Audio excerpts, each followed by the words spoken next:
Assalamualaikum warahmatullahi wabarakatuh. Bismillahirrahmanirrahim. Ashhadu an la ilaha illallah wa ashhadu anna Muhammadar Rasulullah. Allahumma salli ala sayyidina Muhammad wa ala ali sayyidina Muhammad. Rabbi shrah li sadri wa yassir li amri wahlul 'uqdatam min lisani yafqahu qawli. Amin. Bismillahirrahmanirrahim. Kali ini kita kaji bersama tentang doa ta'awudz, yakni a'udzu billahi minasyaitonir rajim. Aku berlindung kepada Allah dari godaan setan yang terkutuk.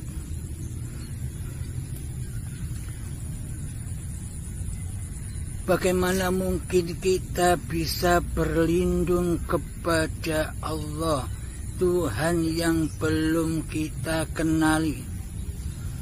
Bagaimana mungkin kita berlindung kepada Allah, Tuhan yang belum pernah kita jumpai? Bagaimana mungkin kita bisa berlindung kepada Allah sementara kita tidak pernah tahu Allah?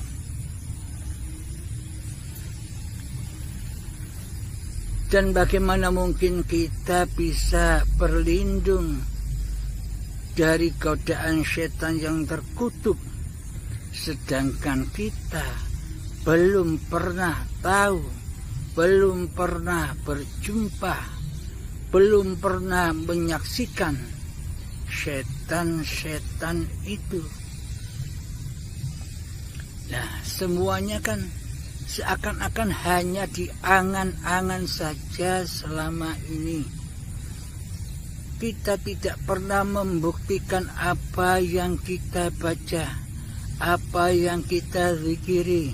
Kita selama ini tidak pernah membuktikan apa yang kita sembah, apa yang kita ibadahi, apa yang kita sholati selama ini.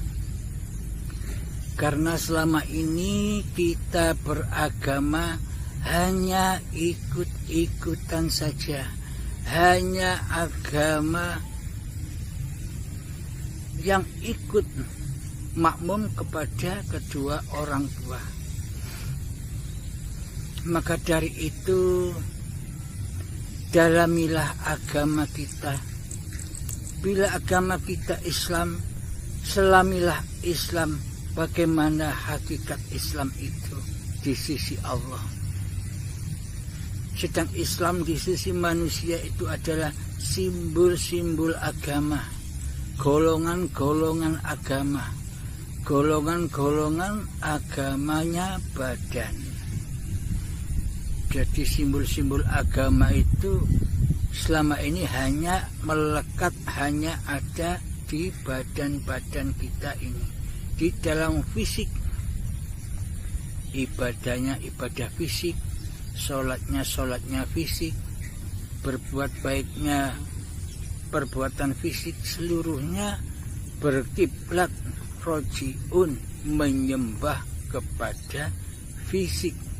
Badan-badan inilah yang kita sembah selama ini. Badan-badan inilah yang kita agung-agungkan selama ini. Badan-badan ini yang selama ini kita dewa-dewakan selama ini. Akan tetapi marilah kita mencoba membuktikan, menyatakan keimanan kita kepada Tuhan Zat yang Maha disembah. A'udzu billahi minasyaitonir rajim.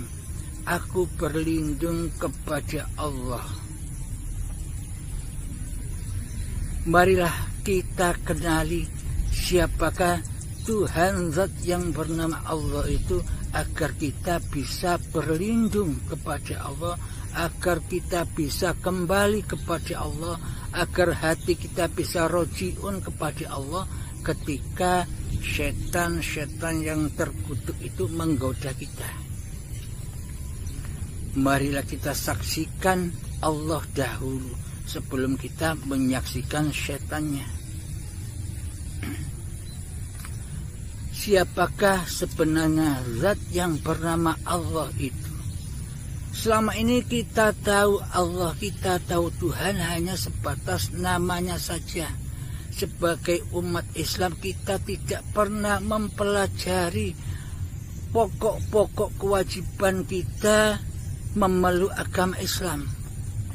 Pokok-pokok kewajiban kita mengetahui, menyaksikan siapa yang kita sembah selama ini. Kita masa bodoh dengan itu. Yang penting badannya sholat, yang penting badannya beribadah, yang penting badannya berbuat baik, yang penting badannya berkasih sayang. Hanya semuanya kembali kepada badan. Karena memang selama ini kita hanya menyembah badan, hanya menyembah dohir, hanya menyembah syariat. Mari kita coba mengenali dan menyaksikan Allah dengan mata kepala kita sendiri. Kenalilah Allah dahulu dengan sifat-sifatnya. Bismillahirrahmanirrahim. Allahu la ilaha illa huwal hayyul qayyum. Allah, tiada Tuhan selain Dialah hidup yang kekal, lagi terus menerus menghidupi seluruh ciptaannya. Jadi jelaslah saat ini bahwa siapa sih yang memiliki nama Allah itu sebenarnya? Setiap nama pasti ada yang memiliki nama. Siapakah dia? Allah itu dialah hidup yang kekal lagi terus menerus menghidupi makhluk ciptaannya. Nah, nyata sekali sekarang. Apalagi ditambah dalil bagi seluruh manusia bilang begini, aku hidup, badanku hidup karena dihidupi oleh Allah. Jelas bukan? Berarti hidup inilah Allah. Akan tetapi selama ini kita memahami hidup ini salah kaprah. Dikira hidup itu banyak. Karena apa? Karena selama ini kita menyembah badan, sehingga melihat badan-badan yang banyak itu dikira hidup itu banyak. Mari kita ilustrasikan begini. Kita kiaskan kepada udara, atmosfer. Dengan udaralah makhluk bisa hidup. Berarti bila udara ini kita akui milik kita, berarti ada udara halim, ada udara nama-nama yang lain, ada udara hayawan, ada udara tumbuhan. Pasti kita menyebut udara-udara yang ada di setiap makhluk hidup. Apakah udara itu lebih dari satu? Nah, udara itu esa, yakni udara yang kita hirup, udara yang saya hirup, dengan udara yang Anda hirup, dengan udara orang munafik hirup, dengan udara orang Yahudi hirup, dengan udara orang Nasrani hirup, dengan orang-orang seluruh dunia ini yang hirup, itu kan udara yang tunggal, udara yang esa, tidak terpisahkan. Yakni udara itu satu, tapi wadah-wadah yang meliputi udara itu sekian miliar banyaknya, biliunan banyaknya. Ada yang wadahnya manusia, ada yang wadahnya hayawan, ada yang wadahnya tumbuhan. Akan tetapi seluruh makhluk di dunia ini menghirup udara yang esa, yang tunggal. Sama halnya dengan Allah, hayatullah. Sedangkan hidupnya Allah itu yang menciptakan udara. Udara yang demikian hebatnya ini diciptakan oleh hayatullah, diciptakan, diliputi oleh hayatullah. Jadi Allah lebih wujud daripada udara, hidup lebih wujud daripada udara. Coba bayangkan, coba hayati, coba tafakuri. Bila kita tidak hidup, apakah kita kenal dengan udara? Bila kita tidak hidup, apakah kita kenal dengan atmosfer yang udara yang bisa kita hirup keluar masuknya nafas ini? Nah, seluruhnya berpulang rojiun kepada hayatullah. Kita mengenali Allah dengan Allah. Kita mengenali hidup dengan hidup. Tanpa adanya Allah, tanpa adanya hidup, maka tak akan adalah segala sesuatu. Maka tak akan adalah segala sesebutan nama-nama sesuatu. Maka dari itu, a'udzubillahi minasyaitonirrajim, aku berlindung kepada Allah. Bila kita ingin berlindung hanya kepada Allah, maka hayatilah, renungilah, heningkanlah hati kita, masuk ke dalam diri kita, berjumpa dengan hidup yang kita rasakan selama ini. Sadarilah di dalamnya, oh ternyata hidup ini bukan hidupnya Abdul Halim. Hidup ini bukan hidupnya raga-raga ini. Akan tetapi hidup inilah zat yang mendalangi, zat yang bernama Allah, zat yang mendalangi sejak cikal bakalnya badan-badan manusia ini, sejak cikal bakalnya hayawan tumbuhan ini. Hanya hiduplah yang mencipta, yang mendalangi seluruh pergelaran alam ini.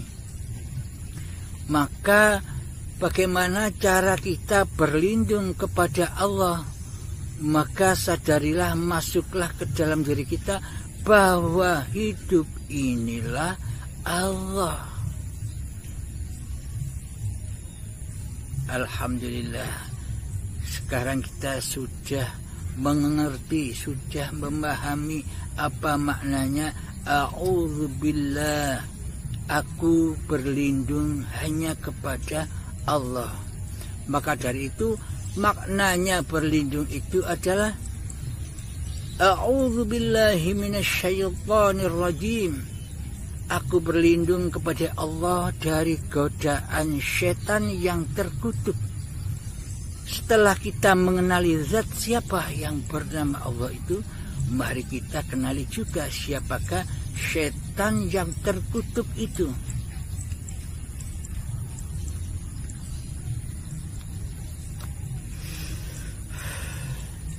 Bagaimana mungkin kita terhindar dari godaan setan yang terkutuk, sementara kita tidak tahu siapa dia setan yang terkutuk itu? Maka kenalilah setannya juga. Siapakah setan yang terkutuk itu sesungguhnya? Kebanyakan manusia memahami, mengartikan, meyakini bahwa setan itu gaib, tak terlihat, tak nyata. Akan tetapi Allah sudah menegaskan di dalam Al-Quran bahwa setan itu adalah musuh-musuhmu yang nyata. Maka perangilah setan itu. Bagaimana mungkin setan itu nyata, kata Allah, kata kita. Sementara selama ini kita memahami, kita meyakini setan itu tak wujud, setan itu gaib. Nah, selama ini kita terbelenggu oleh keyakinan, oleh akidah, oleh keimanan kita sendiri yang ingkar kepada Allah, yang ingkar kepada ayat-ayat Allah. Allah sudah dawuh bahwa setan itu musuh-musuhmu yang nyata. Akan tetapi mengapa kita tidak beriman kepada Allah atas firman-Nya bahwa setan itu nyata, bukan gaib? Marilah kita telusuri. Bagaimana sih memahami bahwa setan itu nyata?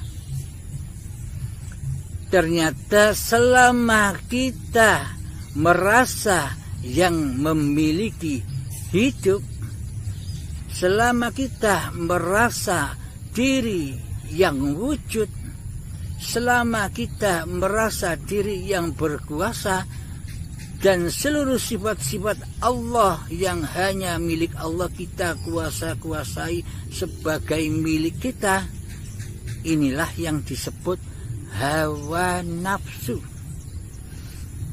Inilah yang disebut iblis dan setan.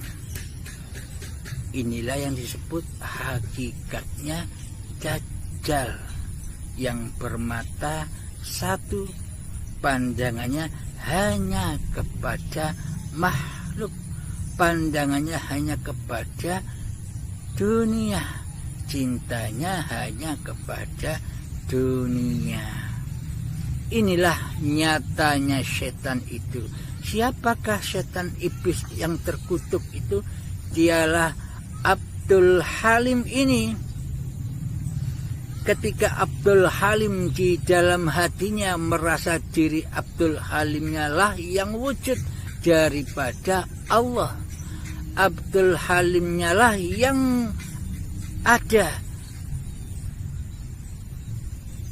daripada Allah, Abdul Halimnya lah yang berkuasa daripada Allah, Abdul Halimnya lah yang mempunyai kehendak dan daya upaya serta ikhtiar daripada Allah. Abdul Halimnya lah yang merasa bisa melihat, mendengar dan berkata-kata daripada Allah. Jadi pada intinya 7 sifat Allah yang pokok ini sudah diakui sebagai sifatnya Abdul Halim.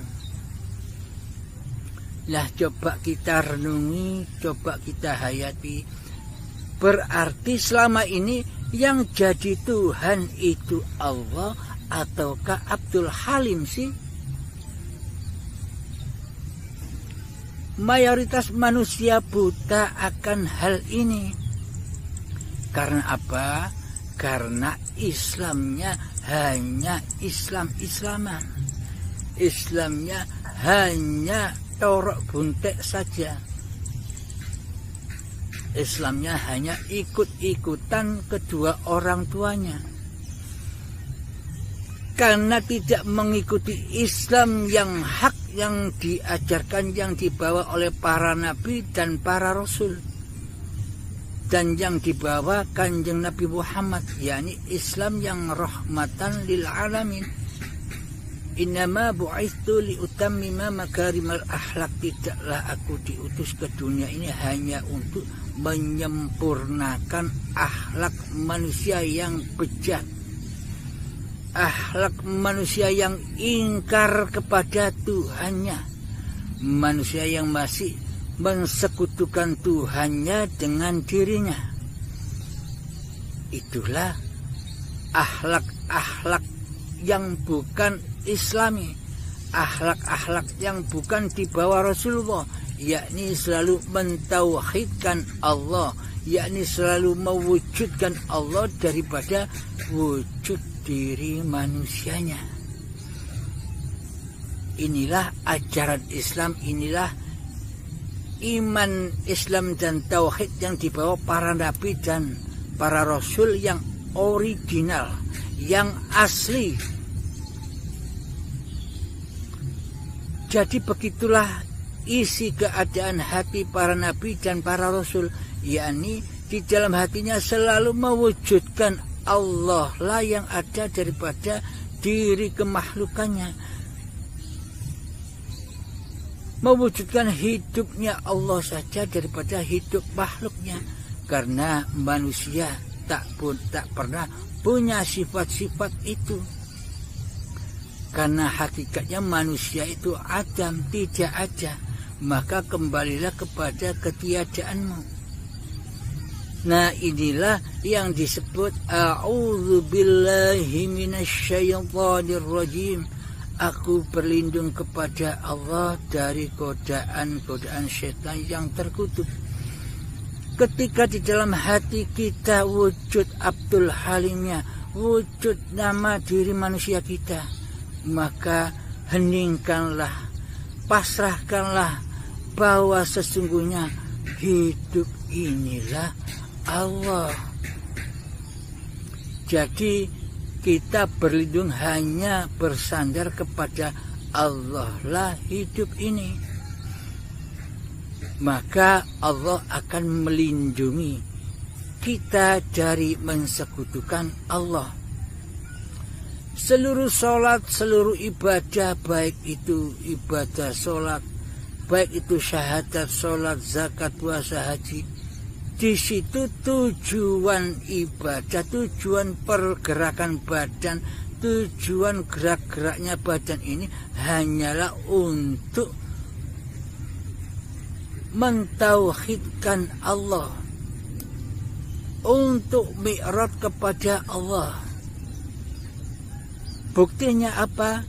Buktinya di dalam seluruh niat yang diperintahkan Rasulullah, di dalam sholat ataupun ibadah, kita wajib memberi niat di dalam setiap ibadah, sholat dan ibadah yang lain, yakni di belakang kata niat itu ada pintu mi'raj, ada pintu tajalli, ada pintu rojiun, ada pintu kembali ke Allah dan milik Allah, yakni pintu lillahi ta'ala.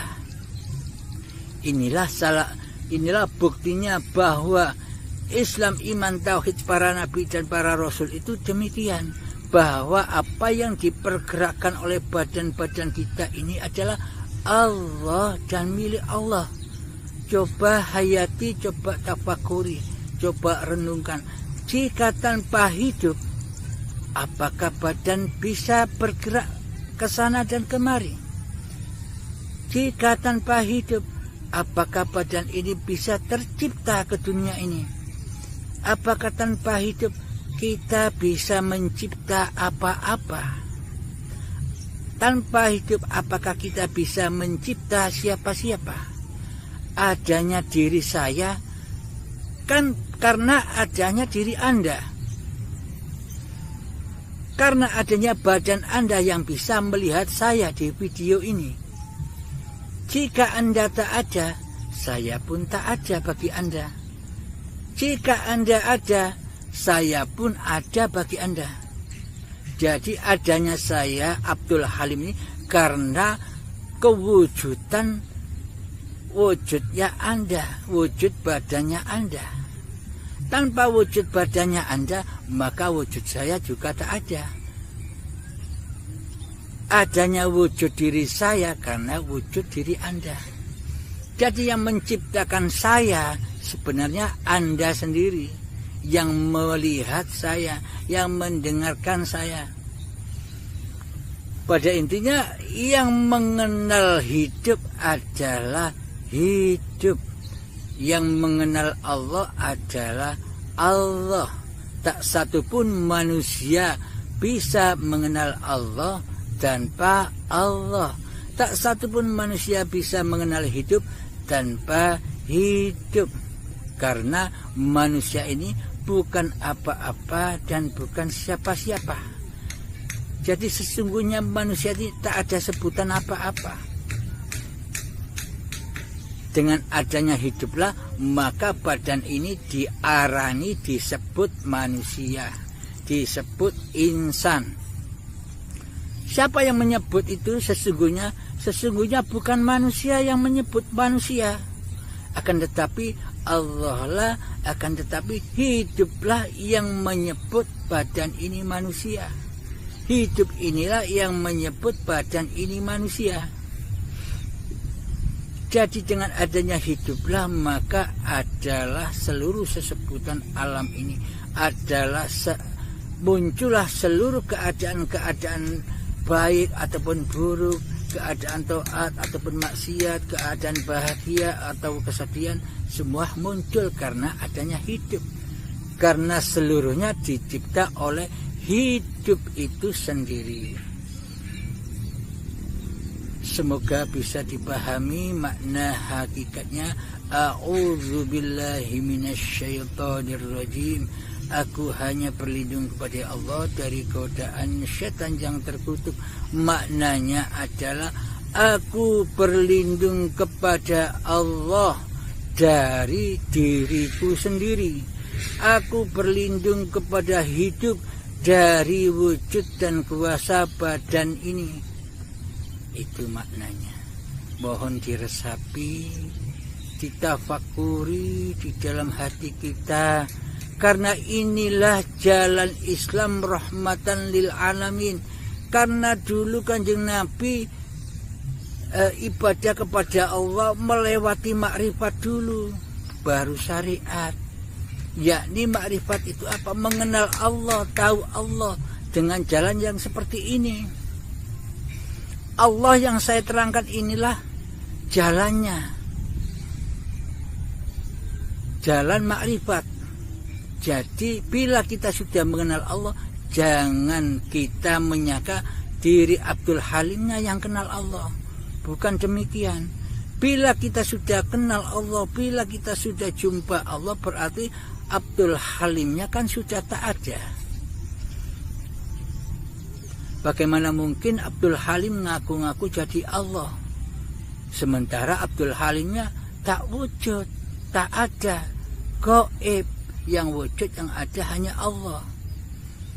Beda dengan ahli hijab, beda dengan ahli syariat, beda dengan kita selama ini. Kita menyangka kita tidak merasa menjadi Allah. Kita menyangka orang-orang yang belajar tauhid itulah orang-orang yang syirik, orang-orang yang ngaku jadi Allah. Padahal selama ini kitalah yang ngaku jadi Allah. Kitalah yang syirik, kitalah yang kufur. Kafire dewe radikateke,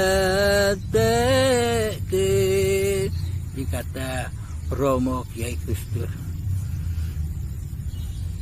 Jika kita mengkafirkan orang lain, itu tandanya diri kita sendirilah yang kufur kepada Allah. A'udzubillahi minasyaitonirrajim. Maka lestarikan itu. Berlindunglah hanya kepada Allah dari diri manusiamu. Karena diri manusiamu itulah setan-setan yang terkutuk yang akan menyesatkan hatimu kepada Allah. Berlindunglah kepada hidup yang berkuasa atas badan-badanmu daripada engkau berlindung kepada badan-badanmu yang merasa hidup.